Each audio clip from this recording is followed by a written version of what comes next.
మన ప్రభువును ప్రియరక్షకుడైన యేసుక్రీస్తు వారి పరిశుద్ధ ఘనమైన నామములు కూడి వచ్చిన మీకును ఈ మాటలు వింటున్న ప్రజలందరికీ నా నిండు వందనాలు శుభములు.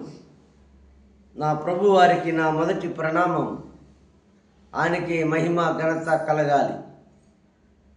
ప్రతి ఉదయకాలమున దేవుని గూర్చిన మాట మానవ జాతికి అందించటానికి ఓ చిన్న సాధనముగా నన్ను వాడుకుంటున్న తండ్రికి వందనాలు చెప్తూ, దేవుని ప్రేమించే వారికి ఈ మాటలు ఇంపుగా ఉంటాయి. దేవుని ప్రేమించే వారికి ఈ మాటలు మంచిగా కనబడతాయి. దేవుని ప్రేమించే వారికి ఈ మాటలు వినాలనే ఆసక్తి పెరుగుతుంది. దేవుని ప్రేమించలేని వారికి ఈ మాటలు ఎందుకురా మాకు ఈ బాధ అన్నట్టుగా ఉంటుంది. దేవుని ప్రేమించేవారు అనగా ఆయన సంకల్పం చెప్పున పిలవబడిన వారు. బైబిల్ అంటది, రోమపత్రిక 8వ అధ్యాయం 28వ వచనాన్ని మీరు గమనిస్తారు. రోమపత్రిక 8వ అధ్యాయం 28వ వచనాన్ని గమనిస్తారు. అక్కడ రాయబడిన అద్భుతమైన మాటలు మీరు చూస్తూ ఉన్నారు. దేవుని ప్రేమించే వారికి అనగా ఆయన సంకల్పము చెప్పున పిలువబడిన వారికి దేవునికి మహిమ కలుగును గాక. సమస్తమును సమకూడి జరుగుచున్నవని మనం ఎరుగుదాము. దేవునికి మహిమ. అవును, దేవుని ప్రేమించే వారికి సమస్తము సమకూర్చబడతాయి. దేవుని ప్రేమించే వారికి శ్రమ ఉండదని చెప్పడు. శ్రమ ఉంటుంది. ఆ శ్రమలో నుండే మేలు చూపిస్తాడు ఆయన. సమకూర్చింది ఎవరు? దేవుడు. మనిషి సమకూర్స్తే అది మధ్యలోనే ఆగిపోతుంది. దేవుడు సమకూర్చాడు కాబట్టి, దేవుడే ప్రిపేర్ చేశాడు కాబట్టి, దేవుడే సిద్ధపరిచాడు కాబట్టి మన వ్యక్తిగత జీవితము ఆయన చేతిలో ఉంటే అది శ్రమలోని మేలుగా మారుస్తాడు. ఉదాహరణకు యేసేపు జీవితాన్ని మనం గమనిస్తాం.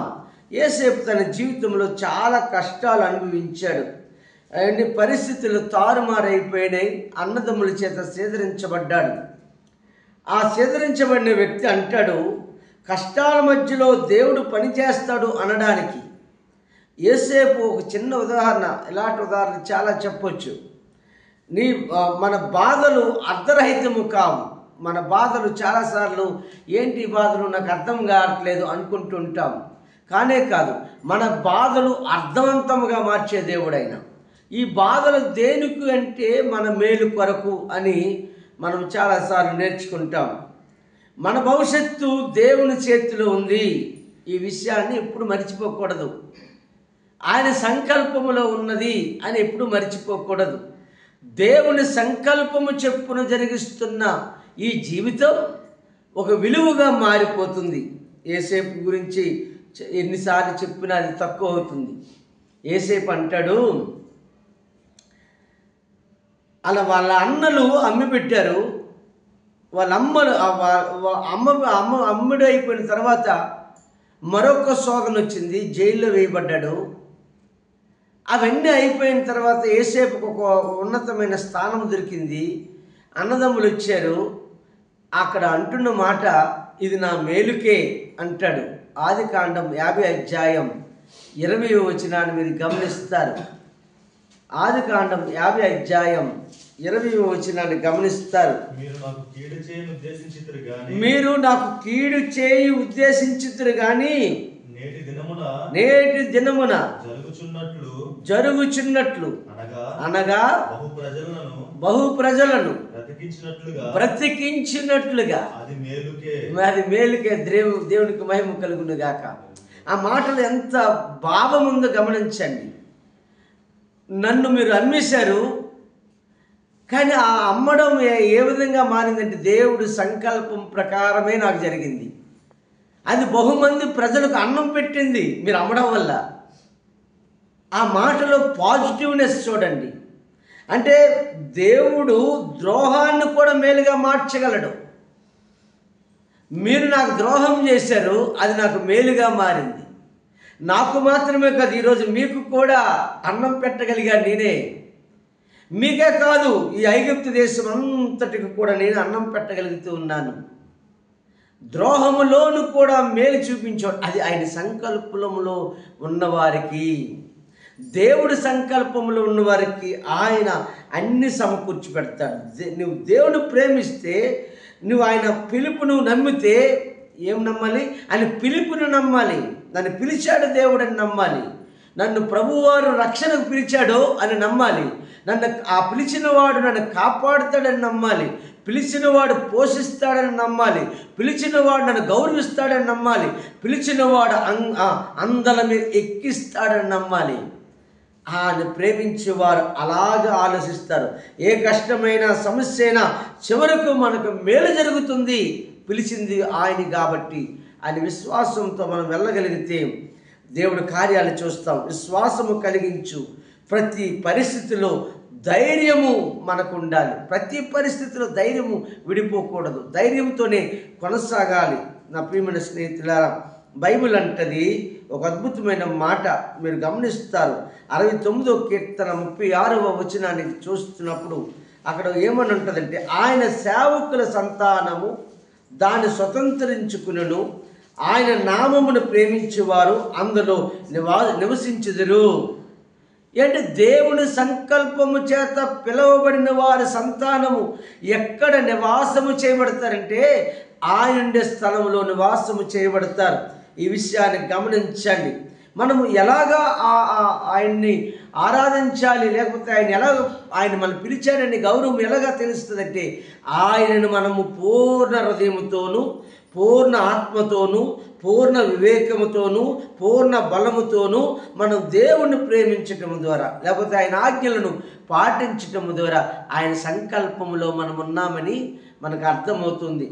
ఈరోజు ఈ దేవుడి మాటలు వింటున్న మనందరికీ దేవుడు అద్భుతాలు వెంటనే చేయకపోవచ్చు, కానీ ఆయన సంకల్పములో ఉన్నామని మర్చిపోకుండా, ఆయన పిలిచాడని మర్చిపోకుండా, ఆయన సత్యములో మనం నడవగలిగితే ఒకరోజు నువ్వు ఎక్కడైతే ద్రోహం చేయబడ్డావో, ఎక్కడైతే మోసగించబడ్డావో, ఎక్కడైతే ఇబ్బందులు పడ్డావో అందులో నుంచే మేలుగా మారుస్తాడు. ఏసేపును మార్చిన దేవుడు నన్ను ఎందుకు మార్చడు? ఏసేపును వాడుకున్న దేవుడు నన్ను ఎందుకు వాడుకోడు? ఖచ్చితంగా వాడుకుంటాడు. ఏసేపు ఏమి అన్నదమ్ములు లేనివాడు కాదు. ఏసేపు తల్లిదండ్రులు లేనివాడు కాదు. ఏసేపు ఏదో సాధారణమైన వ్యక్తి కుటుంబం నుంచి వచ్చినవాడు కాదు. దేవుడి చేత పిలవబడి యాకోబు కుటుంబం నుంచి వచ్చినవాడు. ఆయన సంకల్పంలో ఉన్నాడు ఏసేపు. అందుకే ఆ ద్రోహం చేసిన అన్నలకు, ఫరో కుటుంబానికి కూడా మేలు చేయగలిగినాడు. ఆ మనసు అందరికీ రాదు, ఆయన సంకల్పంలో పిలువబడిన వారికి వస్తుంది. ఎందుకో ఆ బైబిల్ చెప్తుంది. 1 పేతురు రాసిన పత్రిక 5వ అధ్యాయం 10వ మాట ఇలాగ మాట్లాడుతూ ఉంది. తన నిత్య మహిమనకు క్రీస్తునందు మిమ్మల్ని పిలిచిన సర్వ కృపానిధి యొక్క దేవుడు కొంచెము కాలము మీరు శ్రమపడిన పిమ్మట తానే మిమ్మల్ని పూర్ణులుగా చేసి స్థిరపరిచి బలపరచును అని రాస్తుంది. అవును, నా దేవుడు పిలిచాడు అంటే ఆయన నిన్ను బలపరుస్తాడు. శ్రమల్లో బలపరుస్తాడు, ఆ నిందల్లో బలపరుస్తాడు, అవమానాల్లో బలపరుస్తాడు. మనల్ని ఉగ్రత పాత్ర నుంచి తప్పిస్తాడు ఆయన. మనం దేనికి పిలువబడ్డామంటే ఆయన మహిమకు అనుభవించడానికి పిలువబడ్డాం. ఆయన రాజ్యాన్ని అనుభవించడానికి పిలువబడ్డాం. ఆయన సంకల్పం చేత మనం జీవించగలిగితే ఆయన ఉద్దేశాలు మన జీవితంలో నెరవేరుతాయి. మనం నియమించినాడట ఆయన. 1వ దశలోనికి రాసిన పత్రిక ఒకసారి 5వ అధ్యాయం 9వ వచనం ఇలా ఉంది. ఎందుకనగా మన ప్రభువైన యేసు క్రీస్తు ద్వారా రక్షణ పొందుటకై దేవుడు మనలను నియమించును. దేని కొరకు నియమించాడట?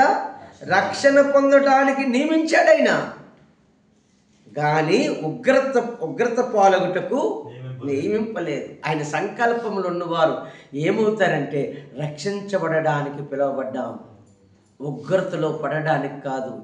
నేను అంటాను, ఇలాగ చెప్పుకుంటూ వెళ్తే చాలా విషయాలు చెప్పుకోవచ్చు. కానీ సమయం చాలా తక్కువ ఉంది.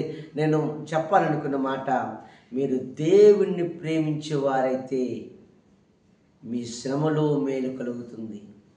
మీరు దేవుని ప్రేమించేవారైతే, ఆయన సంకల్పము చేత పిలవబడిన వారైతే ఖచ్చితంగా మీకు ద్రోహమే కావచ్చు, అన్యాయమే కావచ్చు, ఈ భూమి మీద కష్టమే కావచ్చు, నిందే కావచ్చు, అవమానాలే కావచ్చు, కానీ ఒకరోజు అది మేలుగా మారుతుంది.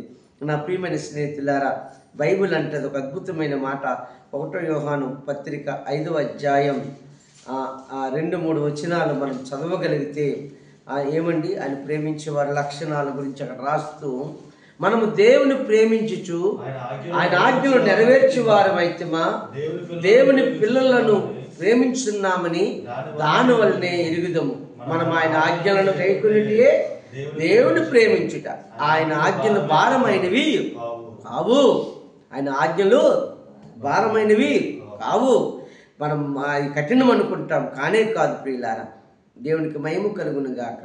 కాబట్టి ఈ పరిశుద్ధులందరిలో మనము అల్పులమైనప్పటికి కూడా మన ఆయన వాడుకుంటాడు. పౌలు అంటాడు ఎఫెసీ సంఘానికి రాస్తూ, నేను అల్పుడును, పరిశుద్ధులందరిలో నేను అల్పుడును, కానీ ఆయన సంకల్పం చేత నేను పిలువబడ్డాను, నేను ఆయనకి వారసుడును.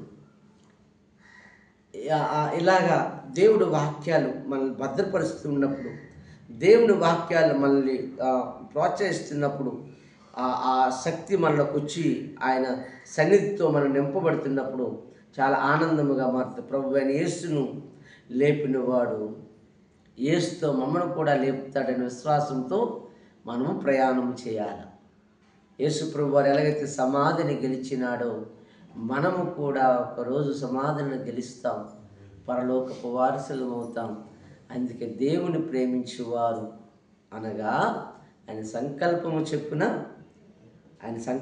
చెప్పున పిలువబడిన వారికి మేలు కలుగుటకై సమస్తమును సమకూడి జరుగుచున్నావని ఎరుగుదము, తెలుసుకుందాము.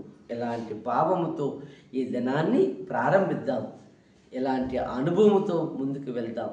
దేవుడు కొద్ది మాటలు దీవించునుగాక. దేవునికి స్తోత్రం. ఆమేన్. అందరు లేచి నిలబడదామండి. ఒక చిన్న పాట పాడుకుంటూ దేవుడిని కనపరచుదాం.